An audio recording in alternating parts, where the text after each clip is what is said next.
Hola chicos, sono Alison. Siamo qui per parlare di 13 Reasons Why, anche conosciuto come 13. Questo telefilm in complesso è fatto bene. 13 Reasons Why era esplosa come una bomba, tutti ne parlavano, sembrava la rivoluzione del secolo e quindi me lo sono guardato per questo semplice motivo. Già il fatto che tutti ne parlassero così bene effettivamente mi aveva alzato un po' le aspettative, delle considerazioni generali in modo che ci capiamo un po'. A questa ragazza succedono tante cose, ma nessuno le ha mai teso la mano. Questo lo scopriamo dalla prima puntata, che questa ragazza è vittima di bullismo e che si è suicidata per questo.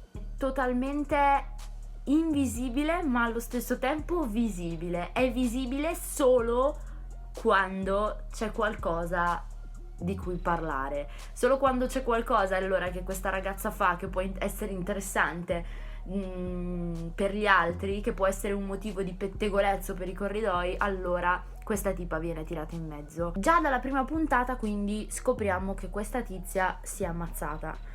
Tutto il telefilm sarà incentrato attraverso quindi lo schema dei flashback quando si arriva ad Anna, perché Anna compare nel telefilm molto spesso e l'idea che ha avuto di vendetta dietro queste cassette è un po' crudele. Quanto si soffre così tanto che vorremmo che anche gli altri delle volte soffrissero tanto quanto abbiamo sofferto noi.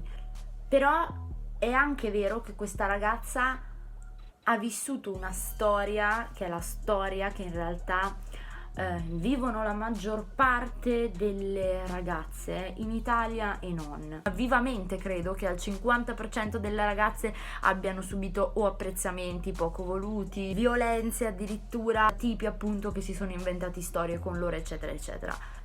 È successo tante volte, anche a me è successo. Tutto questo bullismo viene sminuito perché più io ho attorno questa situazione, più questa situazione mi sembra normale. Cosa vuoi che sia, stringi i denti, che è esattamente la filosofia, infatti, che poi ha il counselor. Anche se non mi piace l'idea di vendetta che c'è dietro il suicidio, questa ragazza non si è suicidata per dei motivi stupidi. Per noi mi sembrano dei motivi stupidi, ma per una persona che già è triste, non ha amici, eccetera eccetera, possono essere dei motivi che fanno scattare la scintilla per innescare un suicidio. 3 o 4 persone hanno usato appunto proprio questo termine, ma perché? Perché lo trovi adolescenziale. Questo telefilm poteva essere benissimo non semplicemente adolescenziale. L'hanno un po' incasellato loro stessi e il pubblico stesso nel chiamarlo un telefilm adolescenziale. Secondo me questo telefilm è adolescenziale perché è la sceneggiatura che lo rende tale. Poi ditemi se mi sbaglio. Hanno messo in bocca ad Anna delle frasi Tumblr tipo dovevi farlo quando ero vivo. Sono frasi giuste, per l'amor di Dio. È giusto che lei pensi in quel momento magari di dire a Clay ma perché questa cosa tu non me l'hai detta quando ero viva? Ok, giusto, sono frasi giuste, ma sono frasi che già lo spettatore sta pensando. Il perché non l'hai fatto quando ero viva è la domanda fulcro di tutto il telefilm. Tutto il telefilm si basa su quello che questi altri avrebbero potuto fare, molto tra virgolette, per evitare la morte di questa Anna. Già la domanda ma perché non l'hai detto quando ero viva è in tutto il telefilm. Quindi non c'è bisogno che me la ripeti un'altra volta. I personaggi sono fighissimi. È solo la sceneggiatura che non mi piace, o comunque che non mi è piaciuta. Ha avuto un inizio che non mi è piaciuto. Io l'ho trovata lenta. Siamo stati in un crescendo a partire dalla 8ª puntata più o meno in su, da quando c'è stato il famoso stupro, che ha continuato a crescere anche nella tensione, anche nella suspense, in tutto, fino ad arrivare alle ultime puntate dove c'è il picco della tensione. Le puntate sono 13 e secondo me fino alla 7ª, 8ª puntata la storia si muove di molto poco. La prima parte io l'ho trovata lenta. Ogni storia era la storia di una persona diversa che riceveva questa cassetta. Ok, figo, ma la trama non mi andava avanti. ogni persona era uno stronzo e scoprivo perché era uno stronzo, ok? Nella puntata prima si parlava di Justin, la puntata dopo si parlava di Tizio, la puntata dopo si parlava della sua amica stronza, però non erano collegate l'una con l'altra, erano puntate a sé stanti. Di conseguenza, non proseguendo la trama, non ero invogliata a guardarmi la puntata dopo. Dall'8ª puntata, che è il famoso episodio dello stupro, eccetera, eccetera, le storie iniziano a unirsi e lì diventa fighissimo. I personaggi anche, che prima erano tutti separati, iniziano a fare comunella, quindi si incontrano. Justin sputtana il ragazzo che è lo stupratore. Quindi i personaggi che non appartenevano specificatamente, diciamo, a quell'episodio, in realtà, grazie alle cassette, grazie al fatto di averlo sentito, riescono a entrarci e a cambiarlo, colpevolizzare una persona per quello che aveva fatto, che effettivamente meritava di essere colpevolizzato. Dall'8ª puntata in poi prende una bellissima piega. Resta il fatto che, ripeto, io dei personaggi così fatti bene ne ho visti davvero pochi, perché non c'è il cattivo che è cattivo. Cioè, mi sento anche in colpa un po' io stessa a colpevolizzarli della morte di Anna, perché da una parte quello che loro hanno fatto appunto è stata una goccia, solo che una goccia arriva prima o poi la goccia che fa traboccare il vaso. Questo atteggiamento di sminuire il bullismo, di sminuire tutto quello che accade attorno a noi, che è pericoloso, può creare appunto quello che è successo a Anna, e può risuccedere, e risuccede infatti, e succede ogni santo giorno, per frasi come quelle del counselor, quindi perché non l'hai fermato? È grazie a persone che la pensano così che noi siamo ancora indietro. Quando arrivi alla 7ª, 8ª puntata, le trame iniziano a intrecciarsi e tu sei presa bene perché vuoi vedere se riuscirà Anna a trovare un po' di giustizia.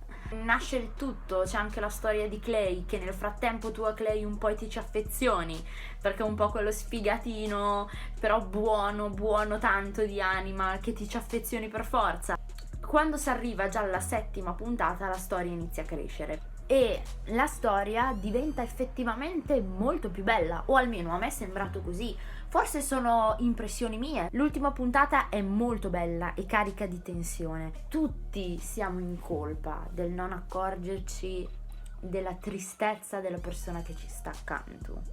Uno dei comandamenti, ad esempio, del cristianesimo è ama il prossimo tuo come te stesso. È più importante quello che gli altri credono che noi abbiamo fatto che quello che noi davvero abbiamo fatto. Un po' come la storia di Mia Martini, no? Perché una persona ti dice che porti sfiga, tu davvero poi t'ammazzi. Alla fine c'è la suspense, perché arriviamo al processo. Siamo al momento in cui Anna dovrebbe ricevere giustizia, il momento che tutti stiamo aspettando, visto che ci avete fatto passare più o meno metà stagione a raccontarci dei cazzi e mazzi di tutti. Ho trovato molto interessante l'ultima puntata. Potevano ad esempio tirarla un po' più lunga e fare di due puntate l'ultima puntata, ma iniziano a comparire nel frattempo dei nuovi elementi, tipo questo tizio che era il fotografo che si mette a creare un arsenale da guerra. È così che faranno iniziare la seconda stagione, perché questo si è già capito. E anche l'altro ragazzo, che adesso bisognerà capire il mistero, se gli ha sparato il tizio che c'ha l'arsenale o se si è ammazzato lui. Oltre al fatto che hanno introdotto l'ultima puntata o le ultime 2 puntate, questi nuovi elementi totalmente a caso per far iniziare una seconda stagione campata totalmente in aria, perché secondo me potevano far finire il telefilm con la fine del processo di Anna. Quindi fare una puntata in più dove c'era la fine del processo di Anna e finiva lì e finiva bene.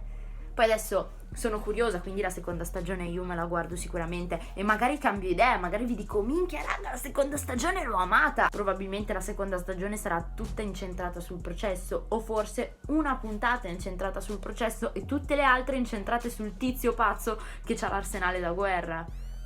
Oppure anche il biondo ha lasciato delle cassette. Ho trovato poco credibile il fatto che io vengo da te, mamma, tua figlia si è ammazzata, hai 14 file audio, perché nel frattempo se ne è aggiunta una, non vi dico perché, ti danno una chiavetta con le prove di chi ha fatto che cosa a tua figlia. Tu sei al processo, stai ascoltando che ci sono delle cassette, sai che tu hai quei file, fanno vedere il dettaglio di lei con la chiavetta in mano e non li dai. Non dai i file agli inquirenti. Ma tu, che madre sei? E torni a casa, stringi la mano a tuo marito e li ascoltate insieme con calma. Ma con calma un cazzo! Tu dici che non ci sono le cassette, io tiro fuori la chiavetta adesso e ti faccio sentire. E anche se non le ho mai sentite, le ascolto per la prima volta, anche se mi distrugge l'anima. Tu non dici cazzate sulla memoria di mia figlia. Io l'ho trovato anche questa una cosa così poco plausibile. Figo è stato molto figo invece è stato quello che succede nell'ultima puntata con il counselor, che è un colpo di scena, è il tentativo disperato di Anna di essere aiutata da una persona che per la prima volta è una persona adulta. Lei si rivolge al suo counselor e adesso sono fottuta perché comunque mi devo guardare la seconda stagione. Il telefilm in complesso è un bel telefilm. I personaggi sono strutturati benissimo perché appunto non vengono ritratti come degli stronzi a 360 gradi. La banalità del male. Dietro recita: le azioni erano mostruose, ma chi le fece era pressoché normale, né demoniaco né mostruoso. Esattamente questa frase che c'è dietro a questo libro della banalità del male descrive tutti gli altri personaggi che sono all'interno di 13. Fare del male è davvero banale. Delle volte tu stesso non ti rendi conto di star facendo del male a una persona. Lo consiglio come visione a tutti gli adolescenti perché parla di bullismo. Una bella sensibilizzazione sul bullismo. Però non siamo neanche arrivati, secondo me, al fare il telefilm perfetto e il film perfetto sul bullismo. Però se voi aveste il film perfetto sul bullismo o il telefilm perfetto sul bullismo da suggerirmi, io sono sempre qui. Quindi grazie. Ciao!